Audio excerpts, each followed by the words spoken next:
Halo, assalamualaikum warahmatullahi wabarakatuh. Jumpa kembali dengan Banyuwangi Official. Oke, selamat pagi semuanya teman-teman. Dan bagaimana kabarnya untuk hari ini? Dan saat ini kita mau nonton lagi atau mereaction video yang lagi viral, yaitu tentang Peggy Setiawan juga kasus Bina Cirebon. Semuanya yaitu obrolan yang sangat serius antara Bunda Widya dengan Pak Tony. Ambil hikmahnya. Apabila teman-teman punya saran dan komentar, silahkan tulis di komentar saya. Oke, untuk videonya kita siapkan. Oke, ini sudah ada dan mari kita tonton. Let's go. Seperti itu. Nah, salah satunya kunci yaitu cuman AF satu ditangkap, ini AF. Dia selalu diiniin ya, selalu memberikan keterangan palsu. Nah, CCTV ya masih ada satu lagi yang ketinggalan loh Pak. CCTV jangan sampai hari ini diminta ya, CCTV yang di Indomart itu yang 2016. Kejadian dari jam dan jamnya masih ada, kita masih bisa memperkuat ya, melihat pada saat motor itu kan nggak sendiri, dia kan naruh kejadian pada saat di depan SMP itu tentang keributannya. Nah, jadi di situ itu ada petunjuk pertama Pak melalui CCTV Indomart ya. Iya. Di situ aja.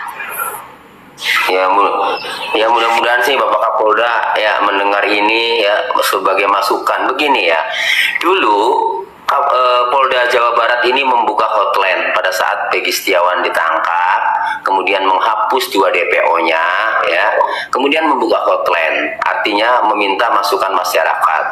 Tapi berbagai masukan masyarakat, netizen ya, itu kan sepertinya tidak dihiraukan.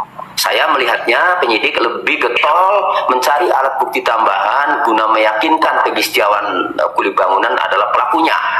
Nah, sekarang setelah bebas ya, maka tidak ada lagi ya yang disidik, tidak ada lagi karena Peggy Setiawan sudah bebas. Berarti DPO ini ya ibarat gelas masih kosong. Nah, sekarang saatnya penyidik ya dalam hal ini melalui Bapak Kapolda menerima masukan-masukan netizen, termasuk masukan-masukan yang disampaikan Ibu Widya ini, kan gitu. Pertama gini ya, ada sahabat Pak Tony, saya potong dulu sebentar. Pertama juga ada teman kita yang namanya Biorka ya di sini, orang-orang ini kalau memang Kapolda ya istilahnya menerima masukan dari netizen ya, mengamati netizen ini ya, itu sebenarnya bagus. Karena apa? Salah satu teman kita Biorka itu dia kan melalui ya caranya, diantaranya CCTV bisa menampilkan, nah seperti itu. Ya apa salahnya Bapak Kapolda Jawa Barat itu yang menerima masukan seluruh netizen ini gitu. Dilihat. Ya, dan harus, karena tidak ada alasan karena Peggy Setiawan udah bebas, berarti kan Bapak Kapolda lakukan penyelidikan mulai dari nol ya. Iya, karena betul. begini, kenapa sih saya katakan Bapak Kapolda ini harus menyelidiki dari nol? Berdasarkan BAP Rudiana yang saya dapat waktu tahun 2016. Iya.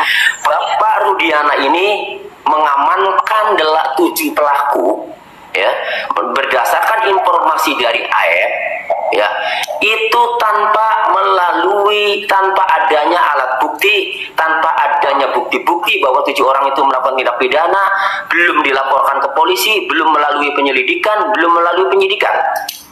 Dalam KUHAP ya, dalam KUHAP ya, hukum KUHAP, kalau menangkap orang tersebut ya, penyidik atau polisi harus mempunyai 2 alat bukti. Ada bukti permulaan di mana orang tersebut melakukan tindak pidana, kecuali tertangkap tangan. Ini tidak tertangkap tangan. Kejadian tanggal 27 Agustus 2016 baru ditangkap oleh Pak Rudiana itu ya tanggal 31 Agustus 2012 jam 12 siang berdasarkan informasi dari AF. Artinya kalau tidak tertangkap tangan harusnya dilakukan penyelidikan dulu, lapor polisi dulu dong. Ini sih enggak, berdasarkan BAP yang saya terima ya, Pak Rudiana ini menangkap dulu 7 orang itu, karena kalau Rivaldi kan udah di dalam satu nih, menangkap dulu 7 orang itu berdasarkan informasi dari AF, kemudian diinterogasi, ya, kemudian baru dilaporkan jam setengah 7 malam dengan jawaban pada nomor 5 dalam BAP-nya. Penyidik menanyakan, siapa saudara tahu pelaku, identitas para pelaku, disebut langsung secara gamblang oleh Pak Rudiana dalam jawabannya. Adapun pelaku pembunuhan Pina Eki ini adalah 1 Eko Ramadhani, 2 bla bla, terus sampai 11 orang. Bayangkan, Pak Rudiana tidak mengetahui langsung, tidak berada di TKP, bahkan dia tahunya dikabari oleh anggotanya, ya. Itu anggotanya salah satu namanya. Anggotanya salah satu namanya yang saya tahu itu Ibtu Hasan ya Pak, kala itu ya. Ya, ya intinya nanti ada itu semua harus diperiksa tuh Bu ya, yang anggota-anggota itu berarti kan betul, termasuk Ibtu Hasan. Ya. Nah, jadi seolah-olah dalam jawaban BAP itu ya, seolah-olah Pak Rudiana ini melihat langsung berada di lokasi. Seolah-olah dalam jawabannya Pak Rudiana tidak menjawab begini, berdasarkan hasil interogasi saya kepada misalnya salah satu pelaku, maka muncul di 11 pelaku misalnya, kan gitu. Itu enggak, langsung saja ya, adapun pelaku itu namanya ini. Jadi seolah-olah Pak Rudiana ini mengetahui. Nah, sehingga dengan keterangan BAP Rudiana kemudian jadilah putusan pengadilan sampai 8 orang itu dihukum, ya. Menurut saya ini janggal. Dan kemudian yang kedua, dalam putusan pengadilan atas nama 8 terpidana, ya Bu, itu dakwaannya itu dalam putusannya sampai pembuktian itu tidak pernah terungkap perencanaannya bagaimana, dikenakan pasal 340 KUHP pembunuhan berencana, tetapi tidak pernah diungkap bagaimana perencanaannya, di mana merencanakannya, siapa yang merencanakan, apa saja perannya, sehingga penerapan pasal 340 pembunuhan berencana terhadap 8 orang itu, menurut saya kalau terjadi tahun sekarang yang dikawal oleh netizen seluruh Indonesia bersama Ibu Widya ini, saya yakin tidak akan dihukum, karena janggal kejadiannya itu. Iya, cuma nggak tahu tahun 2016 kenapa dengan skenario ya yang simple seperti itu kok kasihan itu 8 orang korban yang seumur hidup 8 tahun kan, itu kasihan. Betul. Jadi ya tugas Kapolda masih banyak yang ingin diselamatkan ya Pak, terutama orang yang sudah divonis hukum itu ya. Yaitu kunci dari Rudiana. Nah, begini, Pak Rudiana kemarin kan ada salah satu orang yang datang ya Pak. Salah satu orang yang datang meminta keterangan dari Pak Rudiana atau Pak Rudiana dihadir. Yang namanya Pak Rudiana kan menolak. Ya, satu alasannya seperti ini, saya mau menghadapi itu asalkan dengan syarat, kata Pak Rudiana. Apa itu syaratnya? Yaitu asalkan Peggy Setiawan yang kuli bangunan yang saat ini bebas itu ditetapkan jadi tersangka. Ya. Asalkan Peggy Setiawan kuli bangunan itu ditetapkan jadi tersangka. Itu permintaan Ibtu Rudiana. Ada apa isi kepala Rudiana ini? Itu yang saya pertanyakan. Nah, itulah teman-teman. Jadi obrolan ini sangat seru sekali ya. Dan obrolan seru antara Bunda Widya dengan Pak Tony sang pengacara. Oke, kita tonton lagi. Apakah Bu, kalau itu memang benar informasi itu, apakah tujuan dari Pak Rudiana ini agar Peggy Setiawan yang ono selamat, sehingga kalau Peggy Setiawan yang itu satu ya, netizen bisa menilai itu satu, Peggy Setiawan yang aslinya biar selamat ya kan. Ini kemarin Hotman Paris kan meminta, Pak Hotman Paris kan meminta Ibtu Rudiana harap muncul, harus memberikan keterangan, harus diinterogasi. Dia mau asalkan sekarang ini yang namanya Peggy Setiawan kuli bangunan itu ditetapkan jadi tersangka dulu, jangan dibebaskan. Nah, itu apa sih sebenarnya cita-cita nawacita yang namanya Pak Rudiana ini? Melindungi siapa? Ya melindungi ya salah satu, makanya saya bilang ada 3 ya Pak. kita nggak boleh buka-bukaan. Satu adalah anak polisi, kedua adalah anak pejabat, dan ketiga cucu pejabat. Ya kan, seperti itu. Oke, Itu aja. kemudian Bu, ini mungkin netizen juga sama bertanya. Pertanyaan kedua nyambung dari pertanyaan pertama. Ya. Kalau ada dugaan ya bahwa Pak Rudiana ini agar Peggy Setiawan yang ono ya yang pelaku aslinya tidak ditangkap karena sudah ada nih Peggy Setiawan yang dihukum. Berarti kalau begitu Pak Rudiana tahu dong pelaku aslinya. Ya tahu, orang dia ada di lokasi kok Pak, gimana? Ya. Nah iya, makanya skenario utamanya adalah Rudiana, itu satu. Ya kan, kenapa? Makanya di sini kan berseliweran di beranda Pak. Ya, tim-tim yang orang berdekatan dengan Bapak Rudiana ini menyatakan begini, Peggy Setiawan bisa dipanggil kembali dan bisa dinyatakan oleh penyidik itu sebagai tersangka karena ada bukti. Ada bukti. Nah, kalau menurut saya gini, kalau memang penyidik yang di Jawa Barat nanti menciptakan bukti baru. Yang namanya menciptakan itu kan sama saja halnya dengan pada saat 2016 lalu, menciptakan semua tersangka, menciptakan yang namanya bukti, ya kan, seperti itu. Akan terjadi pula dengan yang namanya Peggy Setiawan saat ini gitu. Bahaya. Iya. Nah, berarti kalau kemudian Pak Rudiana itu tahu pelaku yang sebenarnya, ya Bu ya, Iya. kan yang meninggal ini kan anaknya sendiri. Betul. Kenapa sih dia sebagai nalurinya seorang ayah, juga posisinya sebagai seorang polisi? Kenapa kalau memang Pak Rudiana ini tahu pelaku yang sebenarnya, kemudian dia tidak ungkap yang sebenarnya? Kenapa? Apa motivasinya? Apa yang ada yang disembunyikan? Nah, ini dia melindungi anak pejabat. Iya kan, tapi kalau dibanding dengan Melindungi anaknya seseorang. sendiri, kan kalau dibanding dengan anaknya sendiri, harusnya sebagai seorang orang tua, kan harusnya lebih sayang dengan anaknya sendiri kan Bu? Ya. Daripada jabatan. Betul. Daripada melindungi anak pejabat, kan begitu? Nah, Ya, seperti apa betul. yang mendasari, apa yang bagi Pak Rudi, apakah ada yang ditakuti nih Rudiana? Sehingga dia Itu pasti satu. rela. Hah? Itu pasti satu, Pak. Apa Makanya kira-kira dibalik semua itu yang Pak Rudiana takuti, sehingga kalau dugaan-dugaan ini benar, informasi-informasi ini benar, merelakan anaknya itu meninggal dunia, ya, kemudian melindungi melindungi pelaku, ya, atau oknum-oknum lainnya. Sebenarnya apa yang menjadi ketakutan Pak Rudiana kalau dia mau membongkar? Iya betul, kuncinya ya di Rudiana, ya kan, untuk menemukan jawaban itu ada di Rudiana. Satu, kalau analisis saya satu, karena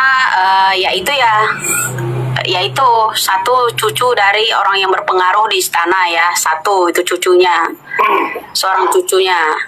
Jadi begitu. Jadi orang yang ditakuti. Ini ada komentar tadi, ada rahasia yang disembunyikan katanya tadi komentar. Apakah betul? Ya betul, itulah. Semua itu berkat bos gitu, jabatannya nggak hilang, ya kan itu. Udah gitu gini Pak, kalau rahasia itu benar-benar ya satu yang feeling saya ini kan orangnya kan yang ditakuti Bapak Rudiana ini orang yang berpower banget, ada di dalam istana gitu Pak. Menurut saya gitu. Oke. Peranan orang itu penting. Iya, lalu ini Pak Rudiana ini sampai ketakutan seperti itu. Kalau hanya hubungan antara bawahan dengan pimpinan atau dengan pangkat yang tertinggi di institusinya, ya, itu kan sebenarnya hal biasa, Bu ya. Tapi apakah ada misalnya, mohon maaf nih ya Bu ya, apakah ada terkait ketakutannya itu karena dibalik semua itu ada rahasia obat-obat terlarang atau narkoba yang ada pasti Pak, karena nanti ada itu Pak Tony, karena diawali dari itu kan. Jadi kita mengingat ke kasus Sambo kan, buka yang namanya masalah, makanya saya bilang 3 hal yang dipegang oleh yang namanya oknum. 1, penjudian, kedua yang namanya narkoba, ya ketiga yaitu mafia. Itu Pak, semuanya merangkum jadi satu, ada di situ. Ya kan, nah, jadi ada di situ pasti. Nah, ini sangat seru sekali teman-teman. Jadi videonya masih panjang karena kita ingin tahu kejelasannya antara obrolan-obrolan yang saat ini lagi memanas ya, yaitu tentang Peggy Setiawan juga kasus Bina Cirebon ini. Dan ini masih kita teruskan lagi, yaitu obrolan antara Bunda Widya dengan pengacara Pak Tony. Oke, lanjut kita tonton dulu. Ya, ada Pak. Banyak sekali nih netizen yang bertanya, ini Ibu Widya informasi dari mana katanya. Saya sih tidak menanyakan informasi dari mana karena itu mungkin bagi Ibu Widya privasi. Tapi pertanyaan saya, informasi ini bisa dipercaya, Bu? Ya, itu kan rahasia ya Pak. Kalau informasi saya dari siapa dan siapa itu rahasia. Saya hanya memberikan petunjuk jalannya pengadilan ini ya, itu diawali dari Rudiana, itu aja, hanya sebatas itu ya kan. Kemudian ya itu petunjuk-petunjuk selanjutnya mengenai CCTV dan AF itu kunci utama ya kan. Itu karena udah pemain lama, istilahnya di 2016 lalu, ya kan. Kalau mau sedetil mungkin, saya juga melindungi seseorang, ya, melindungi, ya, dan juga nyawa saya taruhannya, gitu. Oke. Selama ini Ibu menyampaikan informasi-informasi yang bagi masyarakat itu sangat penting. Ya, saya nggak tahu bagi penyidik itu penting nggak informasi dari Ibu. Kalau niat untuk mengusut, maka mungkin sependapat dengan kami, informasi dari Ibu Widya penting. Tetapi kalau tidak ada niat untuk mengusut tuntas yang sebenarnya, ya mungkin nggak penting informasi dari Ibu, kan itu. Iya. Nah, saya berharap itu keadilan ya Pak, keadilan. Ternyata orang-orang rakyat kecil ini yang hanya ditumbalkan oleh itu aja. Saya pengen terbuka. Salah satu itu Rudiana. Rudiana itu kalau dia terbuka dengan jujur, ya dengan jujur ini merembet Pak, besar. Saya tambah diincar orang. Seperti itu Pak. Selama ini Ibu kan vokal menyampaikan informasi-informasi yang sangat penting ya bagi kami kan. Ada tidak Bu orang yang mencoba mencari Ibu, mau mengancam, mengintimidasi, meneror dan seterusnya? Tidak? Banyak Pak, banyak. Ya, banyak.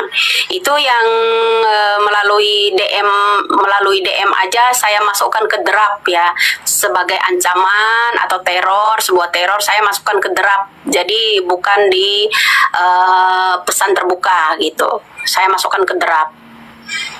Jadi saya tahu yang di antaranya ya, itu yang menakutkan. Di antaranya satu persatu itu saya blokir karena apa? Ada ancaman berat bos saya. Kamu tunggu aja, kematian kamu sebentar lagi. Ya itu ya. Karena siapa kamu? Katanya kamu tuh nggak penting, gitu kan? Jangan buka semua ini masalah ini kalau kamu mengetahuinya, kan seperti itu. Itu salah satunya. Salah satunya nama akun itu, dia menuliskan nama akun itu ada 2 ya Pak. Akun tidak dikenal namanya, nama akun tersebut. Itu yang lebih berat lagi saya. Ini cara dia intimidasi saya, seperti itu, teror saya. Nah, itulah teman-teman ya, obrolan seru tentang kasus Bina Cirebon ini antara Bunda Widya dengan pengacara Pak Tony. Oke, mungkin teman-teman yang menonton dari awal sampai akhir, kita ambil hikmahnya, dan mungkin ada yang punya komentar, silahkan tulis di kolom komentar saya. Dan jangan lupa dukung terus Banyuwangi Official, like, komen, dan subscribe juga di channel ini, Banyuwangi Official. Dan terima kasih, sampai jumpa. Thank you, bye-bye.